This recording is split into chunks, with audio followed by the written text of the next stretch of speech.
MKT and Kevin McCullum chewing up the world's sports stars on the only Sport Africa breakfast show. Welcome to it, sports fans. Are Man City doomed? Liverpool deliver the dagger. Brilliant. 2-0 for Liverpool. We'll discuss all of that. And we'll have to talk about Ireland. How did they look against Australia in the rugby? The Springboks lost. Oh, they didn't lose. Because the Sharks aren't actually the Springboks, is what people are telling me. My word, what a game. Mani Liebok, he's another conversation piece. Everybody's talking about it.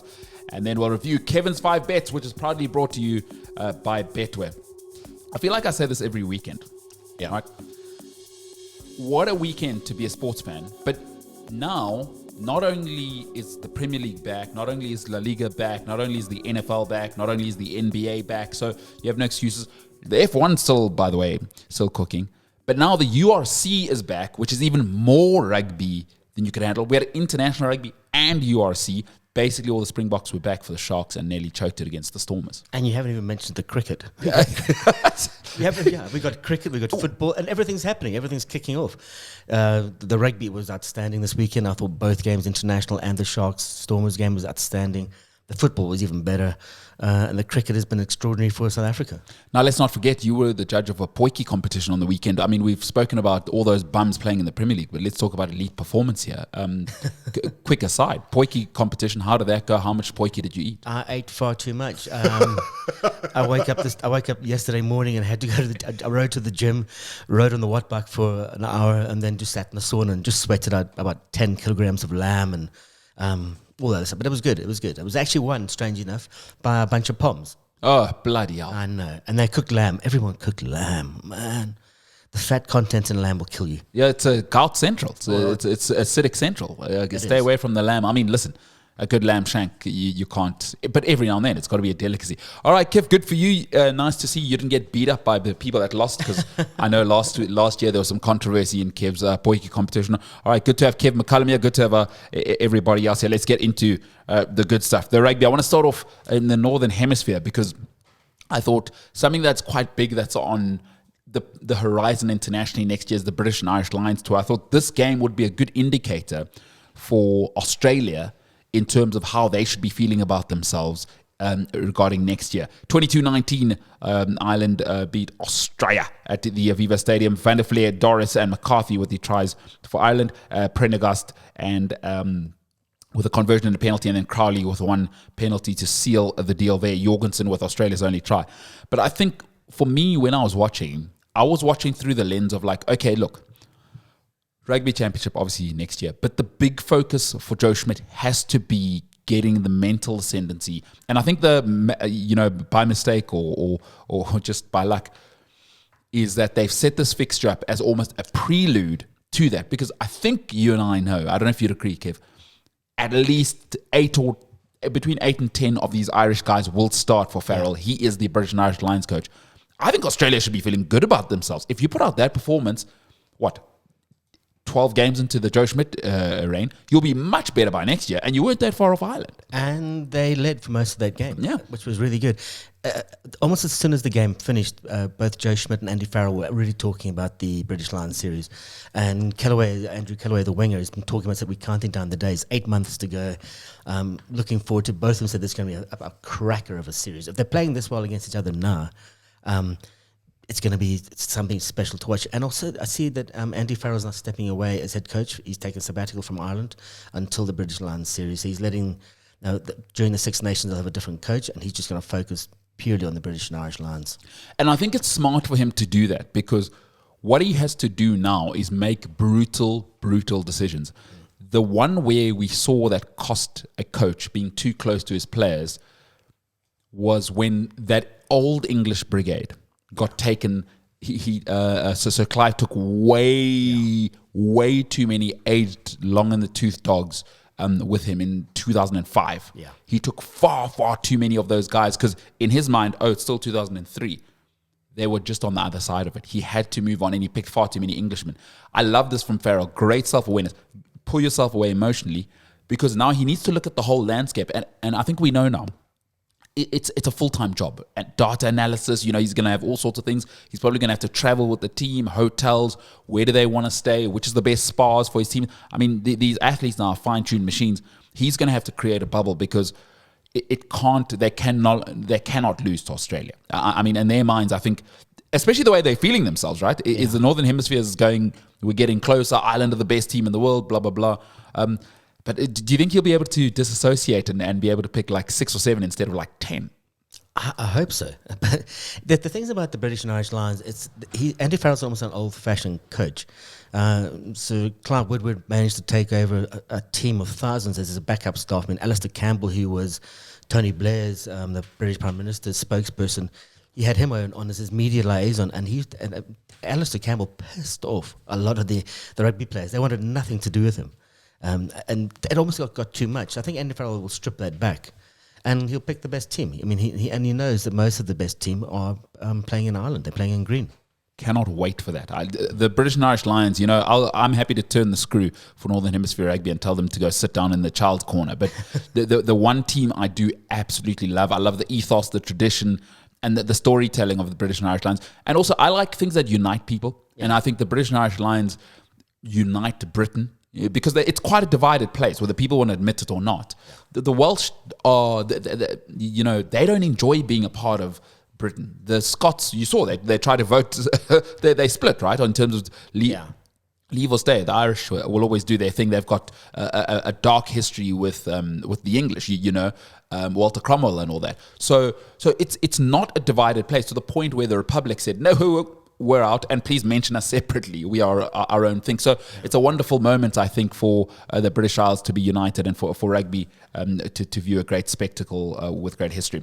All right, let's move to the cricket. A moment in history here as well. Proteas beat Sri Lanka by 233 runs in that first test. South Africa made 191 and 366 for 5, declared 42 for Sri Lanka and 282 in their second innings when they were bowled out. Star players, Themba Bavuma, 70 and 113. Stubbs, a brilliant 122.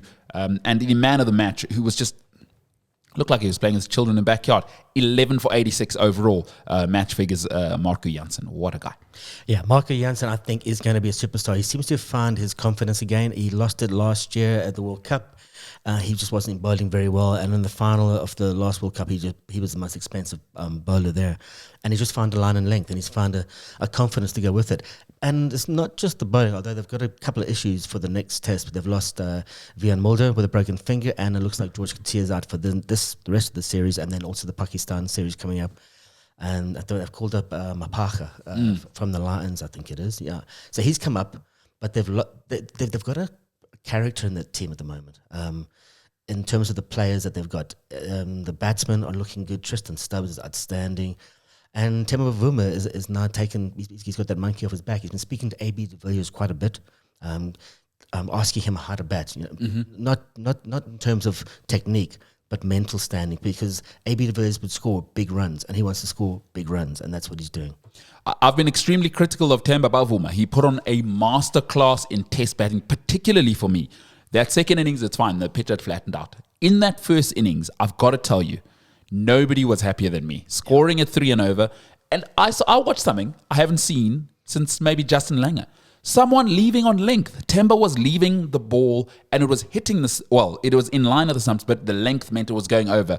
And he frustrated and ground on the bowlers in that first innings where he didn't make the century. He made 70, but it really turned the tide because I think the pitch was doing absolutely everything there. Someone I'm particularly worried about, Aiden Markram. I think we're going to have a serious conversation. Let's see what he does. Kev, would you take him to the World Test Championship as the skipper?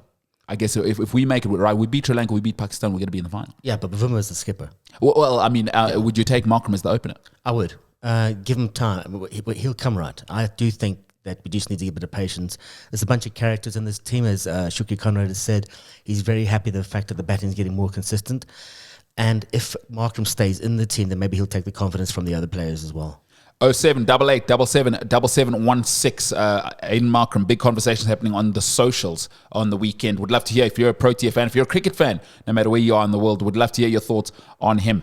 Let's move over to a humiliation, an absolute humiliation. India beat Australia by 200 295 runs. 295 runs in the first test. India made 150 in the first innings, 487 for 6 declared in the second. Australia 104 and 238 all out. The star players for India, the man of the match, Jasprit Bumrah with 8 for 72. Jaiswal with that swashbuckling 167, and of course King Virat Kohli making his 100 in the second innings. Kev, that might be the most humiliating defeat I've ever seen Australia suffer in any cricket match. Yeah, and you can go back to the last series in 2018, 2019, when they hosted India the last time, and they actually lost the first game by 31 runs in Adelaide, and then came back 1-1. But then India pulled away to win in, I think it was Melbourne, and Bumrah then took 6 for 33. India came back from 1-0 down to win. Can Australia come back? I don't think so. When you think about 2018, 2019, they didn't have David Warner, didn't have Steve Smith because they'd been sandpapering cricket balls. That's true. I was there. They were. That's exactly why they were there. Yeah, exactly. They'd been banned then. They were talking a couple of weeks ago, the Australians were talking about cementing a legacy. And I don't understand where the legacies disappeared to now all of a sudden. Yeah. And it looked like there were 2 different pitches for the second knocks because so somebody says that the Christmas elves came and dropped on a different pitch for India. I'm very happy Virat Kohli's back. I think he's an absolute superstar. I'm really happy. I just like watching him bat. You mentioned a man who was sandpaper and cricket balls there. One of them is obviously back, Steve Smith. Mm-hmm. The other one is back and has had his leadership lifetime ban, which isn't a lifetime ban then, lifted. David Warner. Would you bring him back? Would you even entertain that? No. I think he's toxic for that environment. I don't think he's a good person in terms of the way he talks to the other players. He's got an arrogance. I was staying in the Cullinan Hotel after the sandpaper incident. He was sitting in the corner of the bar drinking by himself, and he actually exited the Australian team's WhatsApp group.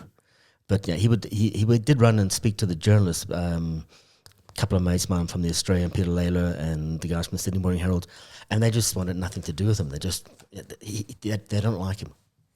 My word. Yeah. The problem is he's so good. Yeah, but he is good. But you think he's out, huh? I think he's done. They won't play for Australia again. No, never. Because the public, I think there'd be a public uproar as well. There would be, but I just can't see how he can fit in at the moment. Because Australia need to move on. I don't think Cummings likes him very much. I think there's a personality clash there. I can't see him getting back in. All right, David Warner. Kev says, get the hell out of here. Stay the hell out of here. And I think we've largely all accepted we've got to move on from him. But Australia are going to need something because they're going to need to find an opener that can actually do something. Mitch Marsh, they were hoping he'd come in and be a solid all-rounder. That hasn't happened. And it is an aged squad. I mean, they're all aging at the same age as well. They've got the Man City problem. I think Marnus Labuschagne he's also in big trouble along with Steve Smith. Can they turn it around? But this is why we love Test cricket, because especially the 5 Test match series, right? It's nowhere near over. Like you said, they may have lost this one. They'll win the next one. And what I know will happen now is the Australian media's teeth will come out. They will now pick at Kohli's form and say, was this lucky? You know what they're going to be like for the second test, which I love. I think South African media can be like, we should defend our own, and they're brilliant at it. And it also, it hypes the drama of something that is absolutely brilliant. Can the Aussies come back? 0788 777716. Do you know what I was thinking about Australia as soon as they walked off the pitch, Kev? Is that winning begins with what you eat. Listen live and on demand. Welcome to Omni Sport.